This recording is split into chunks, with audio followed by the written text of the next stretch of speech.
we want to offer you the lead role. No brainer. I said, hell yeah, of course. So he said, I'll call you. I said, my people will call you.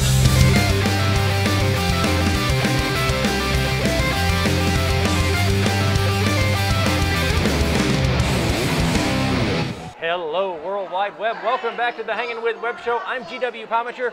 Thank you so much for logging on and tuning in, clicking on Google or doing whatever you did to get here. Now that you're here, I got one more thing for you to do. Hit subscribe. Come back over and over again. I got authors, actors, filmmakers, musicians, creative minds of all kinds.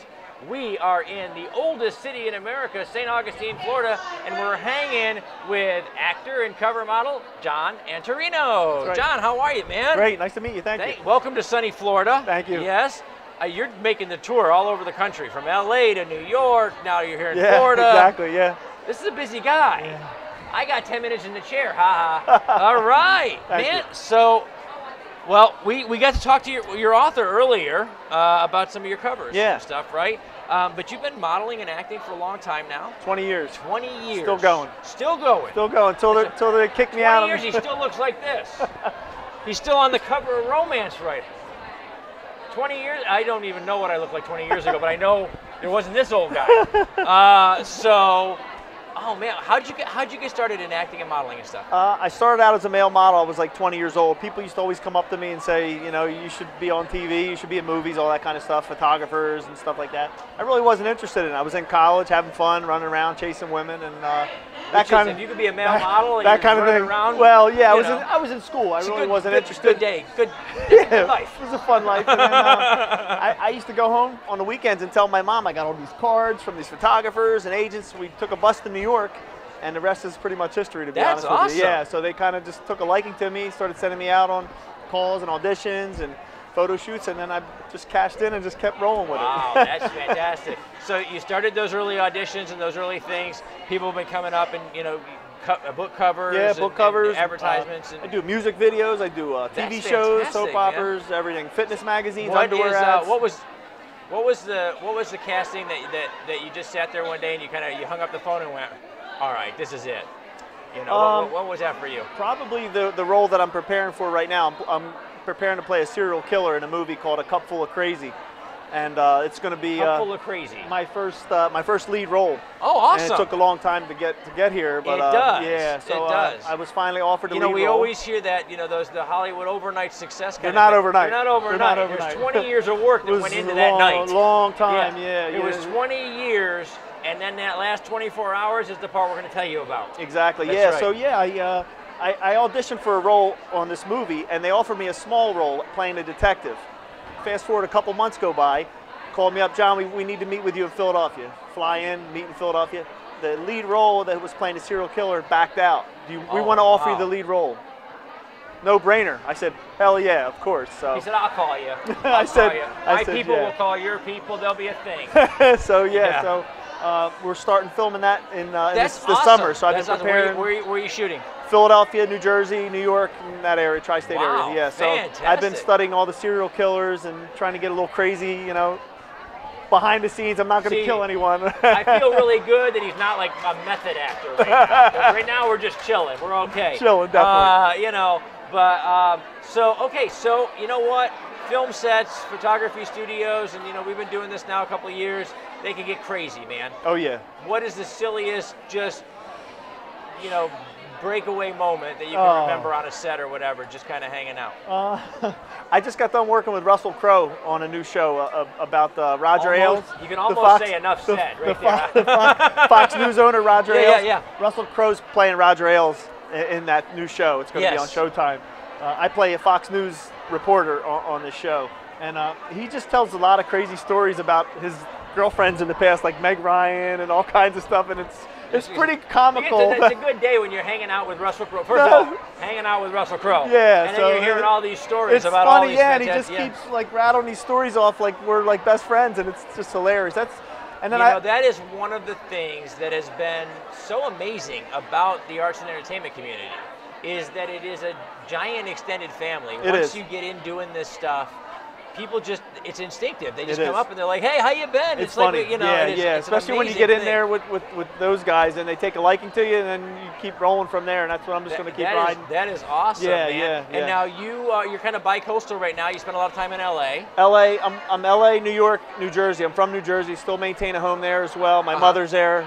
She has cancer, so I've been trying to go back there to help her. Yeah, I go back to help her a lot, and I never forgot my roots. I always go back and give some money away and help my family. It is. That's fantastic. Yeah, man. And so, what are you coming off of? Any big projects you're coming off of? Just got done working on that project. It's going to be called The Loudest Voice in the Room. The Loudest Voice in the Room. Loudest Voice in the Room. Right. And Russell Crowe. Once it's not me.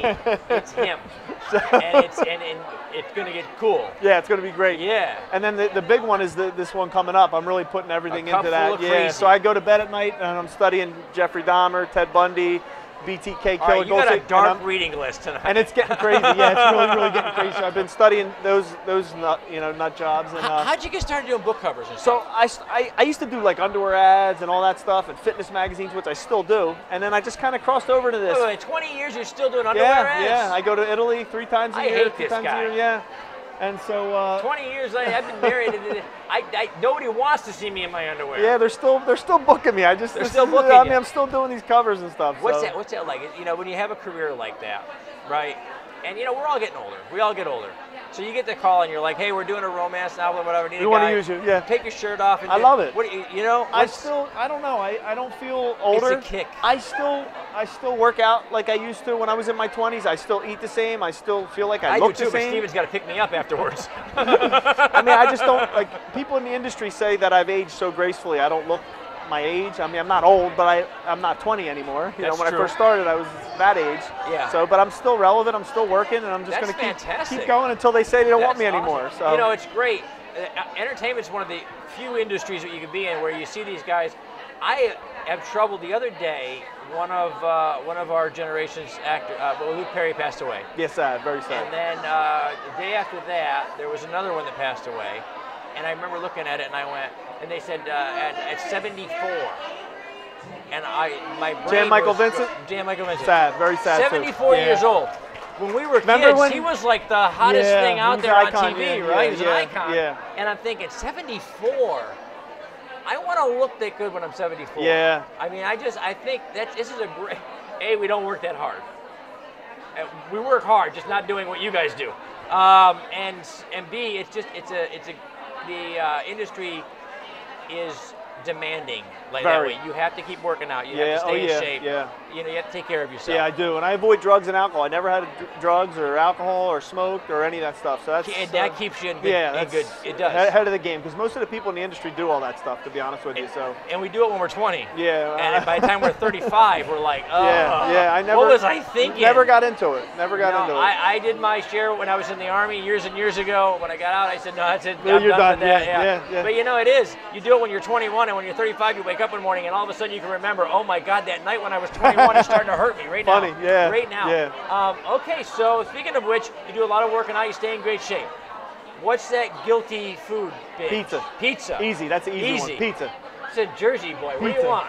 Best pizza in the world, New Jersey. That's right. He's a Jersey boy. Pizza's the guilty pleasure. It is, absolutely. That's right. It is.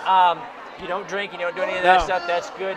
What's the indulgence? What do when you cash that serial killer check? What do you got to do? What's the thing it's on the dream bucket list? I like cars. I have a bunch of cars. Nice. I have a bunch of cars, motorcycles, boats, stuff like that. I've accumulated a lot of things over the years. A bit of a motorhead. Yeah, nice. That kind of stuff. I take care of my mom a lot, so I'll probably buy her something nice. I always make sure I take care of mom. That's a good kid. I always take care of mom. I always do. Yeah, I always do. That's definitely. Great. She's number one. Awesome. She raised. I have a twin sister, so she raised us. You know, Pamela was over here earlier, and I know you're on a couple of her covers. Yeah. Do you work with? Do you try to gravitate towards certain writers when you do it, or just no, anybody? Calls? Whoever wants to book me, I'm ready to work. Yeah, but I've done 2 covers with her and 2 with the other author that I'm here with, Deborah Parmley. I think you just got done interviewing her. So so that's fantastic. So I have 4 covers here, which is pretty cool. Awesome. Yeah. Very, very cool. Thank you. The transition between acting and modeling. Very different. Was it easy transition? Was it difficult? Were there some? It was easy for me. I'm kind of a natural, and so when I put myself into something, I go all in and I just work hard. It was easy, but it's still hard, you know. You have to memorize your lines. You have to turn into someone else. You have to, you know, be believable, you know, to everyone watching at home. Look like a serial killer. You got to be a serial killer. You have to be it. You have to actually become that. I played a Nazi soldier on a documentary for the History Channel with Eric Roberts, and I played a really nasty role. I had to really transform myself into that role, and it was really hard. Not a bad guy to work with to learn that. Because he's my buddy now. As character actors go, Eric is he's one of the Eric's best. Been doing characters. One of the best of our time. Yeah. And he really has, and he can be mean and nasty, and then in one sentence, and then a nice guy in the next. Absolutely. And you know. So I got to work with him, and playing that role really it prepared me, I think, for this role that I'm preparing for now. Really. It's cumulative. Everything Absolutely. you do prepares that next, Without a doubt. the next decision Definitely, that you make. Yes. Now, you're bi-coastal, you travel back and forth a lot, you travel a little bit. All over the world, yeah. What's the dream destination for you? Where haven't you been that you want to go? You know what, I've been pretty much everywhere. I always wanted to go to Italy, and I go there all the time now. Nice. I took my mom for Mother's Day in 2008. Awesome. I was just there recently for almost a month working. So That's I still fantastic. go there. Years ago, Italy was it, but now I go all the time. Hawaii's one of my favorite places in the world. Brazil's one of my favorite places I've been. That's awesome. So I've been blessed, and I'm really grateful for it all. That's so. great. And we wish you more and more Thank you. blessings. Thank Keep you. it up, man. Appreciate it. We can't wait to see it. I can't wait to see it. Now it's a cup full of crazy. Yes. I will be looking for that one. Look for it. Cup full of crazy. Yeah, it's on Cup full of IMDb crazy. already, so you can see who's in it and stuff. And Fantastic. I'm up there on the Great credits. to see that. Thank you. I love it. Every show we do, I get 1 degree closer to Kevin Bacon. That's what I'm saying. All right, guys. We're going to say thank you to our partners and friends at Some Unique Magazine, Off the Chain Radio with author Yvonne Mason, Indie Originals and Space Coast Comics, Famous Faces and Funnies, J. Bauer Art for all the great art pieces that are on our set this weekend, as well as Celestial Healings and Krypton Radio. And we want to thank you guys. Share this video, share these creative artists all over the web. Log on, tune in, and see who we're hanging with next. Awesome, guys.